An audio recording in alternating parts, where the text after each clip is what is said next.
बांधो भाई, खुदाई दिखाएंगे।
अनाउंस किया था कि अगला कार्यक्रम विपक्ष आपके समक्ष जो है हम जींद में करेंगे।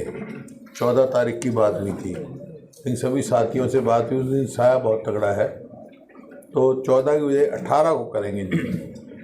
ये आज बात हुई हमारे साथियों से। और वहाँ पौड़ी गांव से सारा एरिया देखा, जो इतना पानीग्रस्त हुआ एरिया, जो भारी बारिश हुई और लोग परेशान हैं। जैसे अब मेरे को लगता नहीं अगर यही स्पीड से चला तो अगले गेहूं की फसल की बिजाई भी नहीं कर सकेंगे। ये तो होगी खराब, लेकिन अगली गेहूं की फसल के भी वो है तो सरकार को तुरंत इसका वो करना चाहिए। ये 27-28 गांव हैं जो पूरे जल में डूबे हुए हैं, उनका निकासी का तुरंत इंतजाम करना चाहिए और तेज़ी से करना चाहिए जब कुछ उनको राहत मिले, और गिरदावरी करा के उनको कंपनसेशन, पूरा कंपनसेशन कर देना चाहिए ताकि समय पे काम हो सके। लेकिन जैसे मंडी में गया तो हर की यही आवाज़ थी, तो डीएपी की बहुत कमी है, डीएपी नहीं मिल रहा, और बाजरे की और धान का एमएसपी भी नहीं मिल रहा। बाजरे का इन्होंने भावांतर कहा था, भाई 600 रुपये हम देंगे, उस टाइम बाज़ार में 1600-1700 बिक रहा था।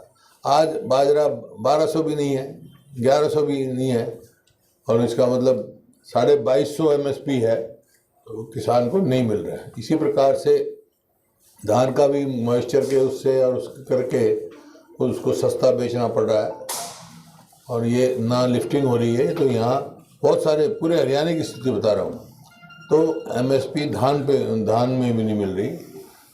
और ये पहली दफ़ा हुआ है कि जो एफसीआई की तरफ से जो यहाँ सरकार ने कहा मजदूरी कम हुई है, नहीं तो हर बारी कुछ ना कुछ मजदूरी बढ़ती है मजदूर की जो मंडियों में, ये पहली दफ़ा उसमें कमी की है।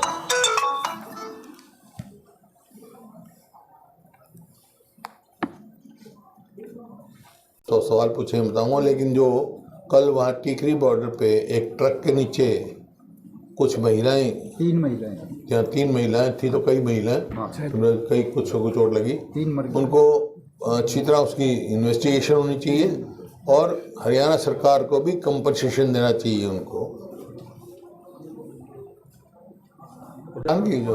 किसान की भी आप जैसे मंडी में देखिए मैं बता रहा आपको कि ये जो पहले 5 साल बीजेपी की सरकार रही, अब 2 साल से गठबंधन की सरकार है। तो ये गठबंधन जो बना है, सरकार बनी है, ये कोई नीतिगत के आधार पे नहीं है, नीतियों के आधार पे नहीं है, ये तो स्वार्थ के आधार पे गठबंधन सरकार बनी है। वही जो लोग कहते थे भाई इनको यमुना में पार करेंगे, वो कहते थे हम 75 पार हो गए, 75 पार करेंगे, लेकिन इसके बाद जब गठबंधन किया तब दोनों यार हो गए, तो कहीं यमुना या पार कर रहे थे। और क्योंकि मैंने कहा नीतिगत इनका स्वार्थ नहीं है, स्वार्थ से नीति के आधार पे नहीं है, इसका गठबंधन स्वार्थ पे है। और उसके हिसाब से देखें तो ऐसा प्रतीत होता है कि इतना भ्रष्टाचार इस सरकार में है, इस समय है चरम सीमा पर। कानून व्यवस्था जो है बिल्कुल चरमरा गई, ऐसा प्रतीत होता सरकार है ही नहीं। और जो किसान, मजदूर, व्यापारी, कर्मचारी, हर वर्ग परेशान है, हर विमुख हो चुका है। ये आज स्थिति है। इनसे जो है इवेंट मैनेजमेंट करते हैं, बस इवेंट मैनेजमेंट। कोई भी बात होगी प्रचार करेंगे, इवेंट मैनेजमेंट करेंगे, और नीचे स्तर पर कुछ नहीं है, किसी को राहत नहीं। कंपनसेशन जैसे किसान को मिलना चाहिए समय पर वो नहीं मिलता, ओल्ड एज पेंशन मिलनी चाहिए वो नहीं मिलती।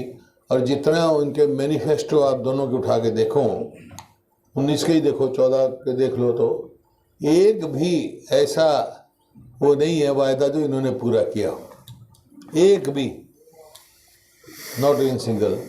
ये कहा गया भाई MSP का हम कानून बनाएंगे, एक ने कहा हम 5100 रुपये पेंशन देंगे।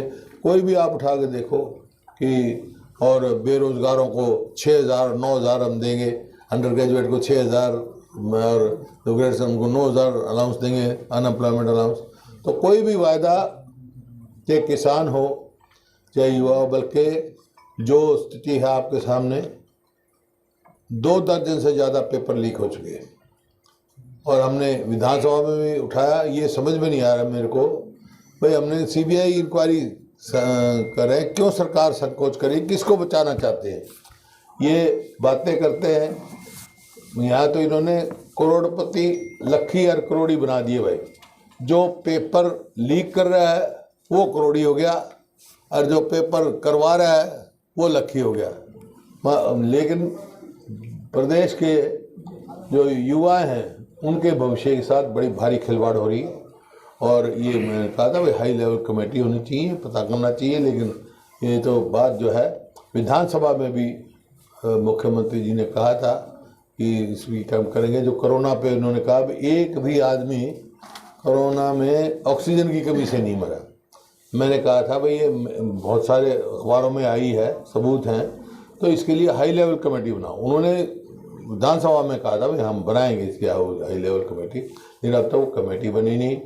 CBI की इंक्वायरी नहीं हुई पेपर लीक पर। और अब भी थोड़े दिन पहले भी ये जो ORM सीट्स होती हैं 500 से ज़्यादा, वो मतलब ब्लैंक मिली गई।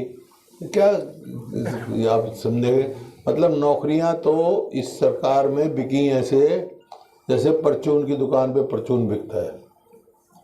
कंडक्टर का ये रेट, फलाने का ये रेट, फलाने का ये रेट, ये आम खुली बात है। सिपाही का ये रेट।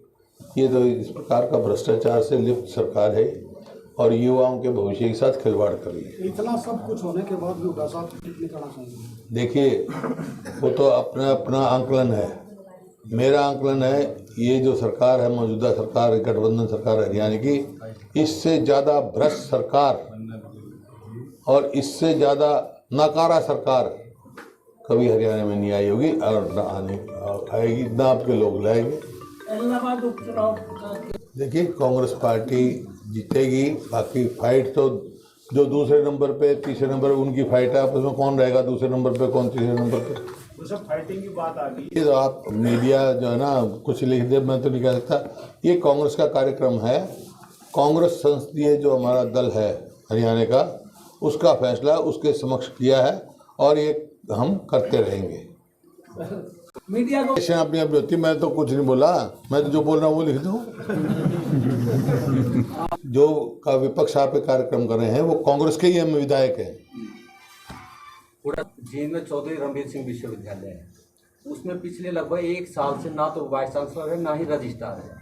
सरकार कहीं ना कहीं उसके प्रति संजीदगी नहीं दिखाई दे रही। तो क्या तो एक यूनिवर्सिटी की बात नहीं, हर यूनिवर्सिटी का यही हाल है। शिक्षा क्षेत्र का तो इनका कोई ध्यान ही नहीं। मतलब अब तक कोई वहाँ पे रिक्रूटमेंट नहीं हो रहा है और कम से कम 20,000 से ज़्यादा होगा, बल्कि TGT PGT टीचर नहीं है, जो स्कूल में नहीं होने चाहिए वही नहीं है। हज़ारों मतलब जगह खाली पड़ी हैं, कोई भर्ती नहीं हो रही इनकी। यूनिवर्सिटी की तो सब यही हाल है सारी यूनिवर्सिटी का।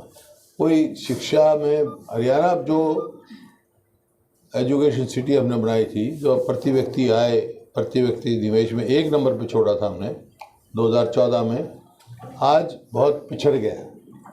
चाहे वो शिक्षा का क्षेत्र हो, चाहे निवेश का हो। मैंने कहा ना इवेंट मैनेजमेंट में हैपनिंग इन हरियाणा के नाम से इन्होंने गुड़गांव में फंक्शन किया और वहाँ बाकायदा ऐलान किया गया कि 6 लाख 5 लाख कुछ करोड़ के MOU साइन हो गए हैं। कहाँ गए भाई वो? किस जगह आई इन्वेस्टमेंट?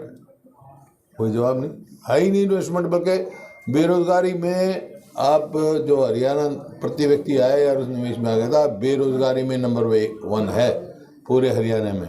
और अपराध में जो जैसे मान लो आपके अलग किस्म के अपराध होते हैं, उसमें किसी में दूसरे नंबर पे देश में, किसी में तीसरे नंबर में। तो सब इतनी महंगाई है पूरा मतलब हमारे विधानसभा में भी हमने कहा और सब जगह प्रदर्शन भी दिए, लेकिन क्योंकि कोरोना का वो था, ज़्यादा बड़े प्रदर्शन नहीं कर सकते थे, लेकिन किया सब जगह हमने दिए और पूरी आवाज़ उठा रहे हैं। और मैं तो शुरू से कह रहा हूँ कि ये कहते हैं भाई अंतर्राष्ट्रीय बाज़ार में तो हमारे समय में ज़्यादा महंगा था और यहाँ सब्सिडी देते थे। सब्सिडी दे के जो उपभोक्ता है उसको सस्ता मिलता था। और इस सरकार ने, मौजूदा सरकार ने तो कमाई का साधन बना लिया। इसमें जो है केवल डीजल और पेट्रोल से 9.5 लाख करोड़ केंद्र समाज आमदनी कर चुके हैं। और हरियाणा में जो वैट है, जो हमारे समय में 9 कुछ था, आज दोगुना कर दिया, 18% कर दिया। हरियाणवी सरकार कमाई लगे लोगों की उस पर है, बल्कि सब्सिडाइज करने के लिए वजह कमाई का साधन बना लिया ये। और उसका सीधा इम्पैक्ट हर वर्ग पे पड़ता है, ख़ासतौर पे किसान पे। किसान की लागत बढ़ गई, उसका मतलब उसका खाद का भी बढ़। हमारे समय में तो खाद पे भी कोई टैक्स नहीं था, पेस्टिसाइड्स पे कोई नहीं था, अब उस पर भी लग गया। पेस्टिसाइड्स पे भी, खाद पे भी कीमत भी बढ़ गई, टैक्स भी लगा दिया। तो लागत तो बढ़ गई, आमदनी घट गई किसान की।